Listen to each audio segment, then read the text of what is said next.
Hello guys, this is Vijay Chaudhary. Welcome to my channel numerical के पाठशाला। हम आज बात करने वाले हैं इलेक्ट्रोमैग्नेटिक इंडक्शन पर। बहुत ही इम्पॉर्टेंट और बहुत ही इंटरेस्टिंग टॉपिक, क्लास 10th का इलेक्ट्रोमैग्नेटिक इंडक्शन। इलेक्ट्रोमैग्नेटिक इंडक्शन का जो कॉन्सेप्ट है वो किसने दिया? Michael Faraday. माइकल फैराडे साहब ने ये 1820 में अपना जो कॉन्सेप्ट इलेक्ट्रोमैग्नेटिक इंडक्शन का दिया। इसी के बिहाफ पर आप देख रहे हो इतने सारे अप्लायंस वर्क कर रहे हैं, है ना। इस पर भी हम बात करेंगे, लेकिन सबसे पहले हम जानते हैं कि ये इलेक्ट्रोमैग्नेटिक इंडक्शन है क्या। इलेक्ट्रोमैग्नेटिक इंडक्शन कुछ नहीं, एक फिनोमिना है। इलेक्ट्रोमैग्नेटिक इंडक्शन, इसकी डेफिनेशन लिख लो। Electromagnetic induction is the phenomena to produce the induced EMF and induced voltage। induced EMF या उसी को बोलते हैं induced voltage और induced current। तो induced current, induced voltage या induced EMF, ये induced वर्ड कहां से आ गया? ये नई चीज कहां से आ गई? इसका भी इसी का तो कॉन्सेप्ट है यहाँ पे। तो फैराडे साहब ने सबसे पहले देखो क्या हुआ कि अभी तक तो हम जो इलेक्ट्रिक करंट जनरेट कर रहे थे, जैसे मान लो एक बल्ब है, ठीक है। एक बल्ब को जब हम वायर से कनेक्ट करते हैं, ये बल्ब है, ठीक है। अब अगर ये बैटरी से कोई सेल लगा हुआ है या बैटरी लगी हुई है, तो जब यहाँ पे कोई की लगा दो, इसको जब हम क्लोज कर देते हैं तो यहाँ बल्ब ग्लो करने लगता है। अगर ये बल्ब ग्लो कर रहा है तो फैराडे साहब के दिमाग में ये आइडिया आया कि बिना करंट की सप्लाई या बिना किसी बैटरी के सोर्स के इस बल्ब को कैसे जलाया जा सकता है ना। अब इसमें करंट का या बैटरी का अटैचमेंट सीधा है नहीं, तो क्या हम इस बल्ब को जला सकते हैं? ये कॉन्सेप्ट ले करके इन्होंने स्टडी स्टार्ट के एक्सपेरिमेंट करना स्टार्ट किया। तो इन्होंने क्या किया, एक मैग्नेट लिया। इन्होंने अभी तक हम पढ़ चुके हैं कि अगर जहां पर इलेक्ट्रिक करंट अगर फ्लो करें तो वहां मैग्नेटिक फील्ड जनरेट होती है। पढ़ा ना, सोलेनॉइड में हमने पढ़ा कि अगर इलेक्ट्रिक करंट फ्लो होकर जाती है तो वो जो स्पाइरल बाइंडिंग होती है कॉपर की, वो पूरा का पूरा मैग्नेटिक फील्ड भी क्रिएट करता है। नॉर्थ और साउथ पोल बन जाता है। तो नॉर्थ और साउथ पोल बन जाता है, बड़ी इंटरेस्टिंग बात है। अब सोचो वहां पर मतलब इलेक्ट्रिक करंट के फ्लो होने से, इलेक्ट्रिक करंट के फ्लो होने से मैग्नेटिक फील्ड बन रही थी। मैग्नेटिक फील्ड बन रही थी। क्या ये प्रोसेस रिवर्स हो सकता है? क्या मैग्नेटिक फील्ड से इलेक्ट्रिक करंट जनरेट हो सकती है? ये कॉन्सेप्ट लेकर के अपने दिमाग में इन्होंने अपना एक्सपेरिमेंट स्टार्ट किया। तो इन्होंने एक मैग्नेट को, देखो एक बल्ब लगा दिया इस वायर से कनेक्ट करके, और इसके पास एक मैग्नेट रख दिया। ये अपना नॉर्थ पोल हो गया, ये साउथ पोल हो गया। तो नॉर्थ पोल से मैग्नेटिक फील्ड लाइन ऐसे निकलेंगी, ऐसे ही समझो, ऐसे। तो इन्होंने जब ऐसा किया, इसको इसके पास रख दिया, तो देखा कि यार ऐसा तो कुछ हो नहीं रहा। मैग्नेटिक फील्ड लाइनें जनरेट कर रही हैं, और ये इसके बीच में, मैग्नेटिक फील्ड के बीच में ला करके इसको जब रखा तो देखा तो बल्ब तो जला ही नहीं। इसका मतलब ये तो फेल हो गया। और जब इन्होंने सोचा कि ये फेल हो गया, वैसे ही इस मैग्नेट को यहाँ से उठा के फेंक रहे थे। उन्होंने हटाओ इसको, कोई काम नहीं कर रहा है, फेल हो गया मेरा काम। तो जैसे ही इन्होंने इसको यहाँ से मूव किया, मतलब इसकी पोजीशन जो ये है, यहाँ से इसको मान लो हटा के इधर ले गए। जैसे ही इसको इन्होंने मूव किया, देखा कि बल्ब फ्लैश किया थोड़ा सा, तुरंत। अच्छा ये क्या हो गया, कैसे हो गया? अब इसके बाद इनको लगा कि अरे ये तो बल्ब ग्लो कर गया, यहाँ पे करंट जनरेट हुई। अब इन्होंने क्या किया, फिर इसको मूव करके लाए, और जैसे मूव करके फिर लाए, तो मूव करके जब लाए तो देख रहे जैसे मूव करके ले आए इसके पास, फिर ये बल्ब जल गया। तो इसका मतलब क्या हो रहा है, जब इन्होंने इसको रेस्ट पे रखा था, मूव नहीं करा रहे थे, तब तो ये नहीं काम कर रहा था, लेकिन जब ये मूव कर गया, चाहे इस डायरेक्शन में मूव कर रहे हैं, तो मैग्नेटिक फील्ड की जो स्ट्रेंथ है वो कम हो रही है, मैग्नेटिक फील्ड की स्ट्रेंथ कम हो रही है, तो बल्ब जो है ग्लो तो करता है, लेकिन धीरे धीरे धीरे धीरे ग्लो उसका कम हो जाता है।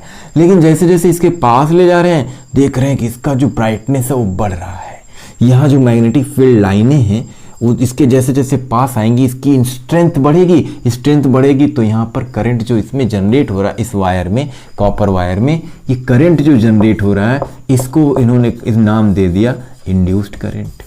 क्योंकि जो अभी तक हमने करंट पढ़ा है, इलेक्ट्रिक करंट, वो तो सीधे किसी बैटरी से या सेल से जनरेट होता है, किसी वायर के थ्रू, लेकिन ये तो बिना किसी वायर के, बिना किसी बैटरी के, बिना किसी सोर्स के, ये इससे जनरेट हो रहा है कि मैग्नेट के मूवमेंट से।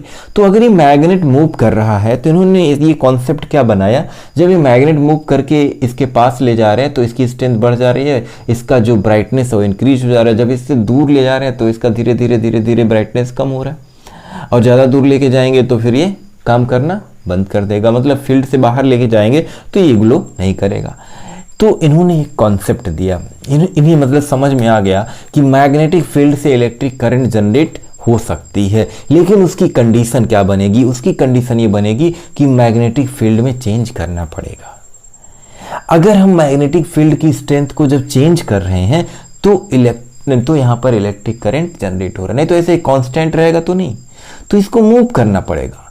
जब इसको मोशन कराते रहेंगे हम, तो यहाँ पर इलेक्ट्रिक करंट जनरेट होता रहेगा, इलेक्ट्रिक ने इंड्यूस्ड करंट जनरेट होता रहेगा। तो जो वोल्टेज जनरेट होगा उसका नाम क्या हो जाएगा भाई, उसका नाम इंड्यूस्ड वोल्टेज हो जाएगा। तो ये दोनों वर्ड यहाँ से जनरेट होते हैं। इंड्यूस्ड करंट जहाँ पर आए तो वहाँ पर ये आपको समझ में आना चाहिए कि यह किसी भी सेल या बैटरी, किसी सोर्स से जनरेट होने वाली करंट नहीं है। तो इंड्यूस्ड करंट किससे जनरेट होती है, मैग्नेटिक फील्ड में चेंज होने की वजह से जनरेट होती है।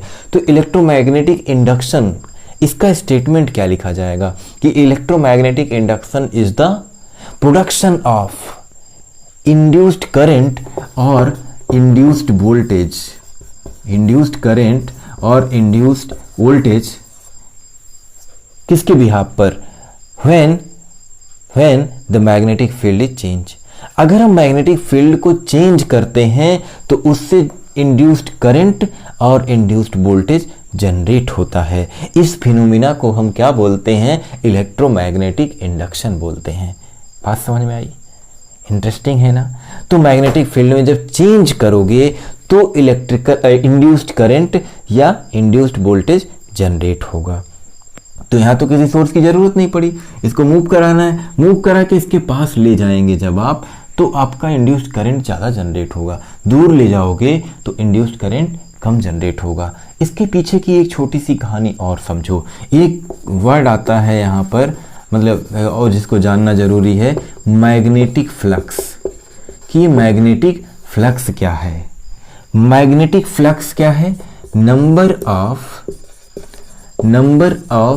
Magnetic field line, number of magnetic field line, number of magnetic field line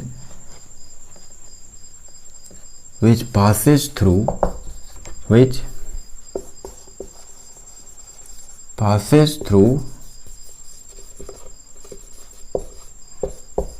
the closed surface, the closed conductor बोल सकते हो, the closed conductor is called magnetic flux, is called magnetic flux। तो simple सा concept है, simple सा definition, इसको practically मैं समझाऊंगा आपको। अब सोचो यहाँ से जो मैग्नेटिक फील्ड लाइनें सब जनरेट हो रही हैं और इस कंडक्टर से पास कर रही हैं, कुछ ऐसी भी होंगी ना जो इस कंडक्टर से पास नहीं करेंगी। तो जो number of magnetic field line इस कंडक्टर से पास करेंगी उस number of magnetic field line को हम क्या बोलेंगे, मैग्नेटिक फ्लक्स बोलेंगे। इसका मतलब इसको इसके पास ले जाने से या इसके दूर ले जाने से किस में चेंज होगा, मैग्नेटिक फ्लक्स में चेंज होगा। तो मैग्नेटिक फ्लक्स में जो चेंज होगा, ध्यान दो, जो मैग्नेटिक फ्लक्स में चेंज होगा, अगर हम मैग्नेटिक फ्लक्स को इंक्रीज करते हैं, magnetic flux number of magnetic field line को इंक्रीज करो, तो इंक्रीज करने पर क्या फायदा होगा, इंड्यूस्ड करंट भी इंक्रीज हो जाएगी, है ना। क्यों, क्योंकि देखो इसके जितने पास होगा उतनी लाइनें इससे पास होती रहेंगी। तो ऐसे छोटे छोटे पॉइंट्स हैं जिसका आपको ध्यान रखना है।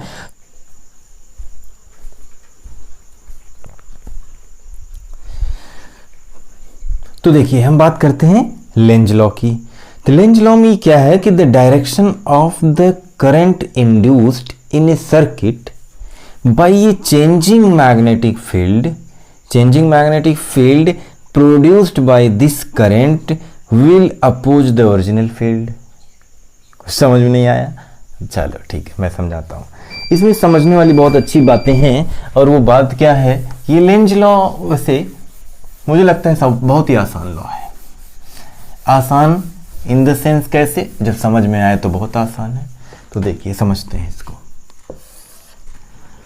आएगा बिल्कुल 100% आपको समझ में आएगा। देखिए कैसे, मान लो कि ये आपका एक कॉइल है जो जिसमें बल्ब वगैरह लगाया था हमने, ठीक, ये बल्ब लगाया, और ये यहाँ पर हमने एक मैग्नेट रखा है, थोड़ा ऐसा बना देते हैं, ठीक है, यहाँ पर एक मैग्नेट है, ये नॉर्थ पोल और ये साउथ पोल। अब अभी आपने देखा कि यहाँ पर इसमें करंट का फ्लो हुआ था, मतलब इसके पास इलेक्ट्रिकल एनर्जी आई थी। तो इलेक्ट्रिकल जो एनर्जी आई थी, इसके पास एनर्जी किससे आई, इस मैग्नेट के मूवमेंट से आई। और कोई भी ऑब्जेक्ट अगर मूव करता है, मोशन की वजह से एनर्जी जनरेट होती है, तो वहां पर काइनेटिक एनर्जी जनरेट होती है। इसका मतलब लेंज लॉ का जो प्रिंसिपल है, Lenz law is based on the principle of law of conservation of energy. यह एनर्जी कंजर्वेशन पर भी बेस्ड होता है। इसका प्रिंसिपल 1 मार्क्स में पूछा जाता है, तो आप क्या लिखेंगे, Lenz law is based on the law of conservation of energy. अब सोचो इसके मूवमेंट की वजह से, अगर ये मूव करेगा तो ये बल्ब ग्लो करेगा। अब ये अगर मूव होके इसकी तरफ आ रहा है, ऐसे सोचो नॉर्थ पोल, अब ये जब मूव होके आ रहा है, मूव करेगा, मान लो इसके पास एनर्जी है 20 जूल या 100 जूल एनर्जी है। जब ये मूव किया, मतलब काइनेटिक एनर्जी, जब ये मूव करके आया, ये बल्ब ग्लो किया, कुछ एनर्जी इसके पास लॉस हुई कि नहीं। और जब ये मूव करता है तो आपको पता है कि यहाँ से मैग्नेटिक फील्ड लाइनें हैं, पास करती हैं, और जो मैग्नेटिक फील्ड लाइनें क्या हैं, number of magnetic field line जो इस कंडक्टर से पास करेगी वो फ्लक्स होगी। तो फ्लक्स में जो चेंज हो रहा है, इसका मतलब उसी की वजह से इंड्यूस चीजें जनरेट हो रही हैं, इंड्यूस करंट जनरेट हो रहा है। तो यहाँ पर करंट का जो डायरेक्शन है वो किस पर डिपेंड करता है, और ये लॉ कैसे समझें हम इसके बिहाफ पर। तो देखो, जैसे मान लो जब हम इसको इसके पास लेके आते हैं, जब ये नॉर्थ पोल इसके पास आ रहा है, इसके पास मतलब इसको हमने मूव करके, हम इसको एक्सटर्नल फोर्स देके मतलब मूव करा के ला रहे हैं। तो जब ये मूव करके इसके पास आ रहा है, तो मूव करके जब ये आता है कुछ डिस्टेंस तक, तो ये नॉर्थ पोल है इसका, है ना। तो नॉर्थ पोल है, अब ये नॉर्थ पोल है तो नॉर्थ पोल का इस पे इफेक्ट आएगा। तो नॉर्थ पोल से जब ये मैग्नेटिक फील्ड लाइनें आएंगे, ऐसे बाहर जाती हुई दिखेंगी, तो यहाँ इसका मतलब ये नॉर्थ पोल जनरेट हो जाएगा, है ना, सिंपल। अगर ये नॉर्थ पोल जब जनरेट हुआ, अब सोचो नॉर्थ पोल में करंट का जो डायरेक्शन होता है, क्लॉक रूल हम पढ़ चुके हैं, तो यहां पर करंट जो फ्लो करेगी इस डायरेक्शन में, एंटी क्लॉकवाइज। अब ये मूव करके फिर जब दूर जाएगा, जब ये सोचो ये मूव करके यहां आ गया, ये नॉर्थ पोल और ये साउथ पोल, ध्यान रखना इसका मोशन होता रहता है। एक कहीं ना कहीं जैसे आप जनरेटर जब मैं पढ़ाऊंगा आपको तो देखोगे कि वहाँ पर जो आर्मेचर है वो मूव करता रहता है। टरबाइन जो है, टरबाइन का एग्जांपल आएगा इसमें एसी जनरेटर में, तो जो वो है मूव करता रहता है, मतलब एक साइकिल में ही रहता है, कुछ जाएगा दूर फिर चला आएगा। क्यों चलाएगा भाई? जब ये दूर चला जाएगा, दूर जाएगा थोड़ा, तब देखो क्या होगा। जब दूर जाएगा थोड़ा सा, उसके बाद नॉर्थ पोल के इफेक्ट से जब ये दूर जाएगा तो आपको पता है यहाँ से साउथ पोल से लाइनें निकल रही हैं, यहाँ से भी लाइनें निकल रही हैं मैग्नेटिक फील्ड की, तो इसका इफेक्ट इस पर कम हो जाएगा। इसका मतलब इसके बाद इसमें जो करंट का फ्लो है वो रिवर्स होने लगेगा। करंट के फ्लो का जो डायरेक्शन है वो चेंज हो जाएगा, रिवर्स हो जाएगा। और जब रिवर्स हो जाएगा तो आप सोचो ये क्या बन जाएगा? साउथ पोल बन जाएगा। और जब ये साउथ पोल बनेगा तो फिर क्या करेगा? फिर ये इसको अट्रैक्ट करेगा। फिर जब ये इसके पास आ जाएगा फिर ये नॉर्थ पोल बन जाएगा, फिर ये नॉर्थ पोल बन जाएगा, फिर इसको, तो ये प्रोसेस इसके साथ होता रहता है। तो यहाँ पर ये जो बात आई, the direction of induced current या current induced in a circuit by changing the magnetic field, मतलब इसमें जब ये इसके पास आ रहा है तो मैग्नेटिक फील्ड में चेंज हो रहा है। By changing the magnetic field produced by this current, by changing the magnetic field produced by this current will oppose the original field. तो जो इसकी ओरिजिनल फील्ड होती है वह उसका अपोज करता है। अब बात समझ में आई? तो इसके बिहाफ पर आप इसको बहुत आसानी से समझ सकते हो। और आगे अगली क्लास में हम पढ़ेंगे एसी जनरेटर।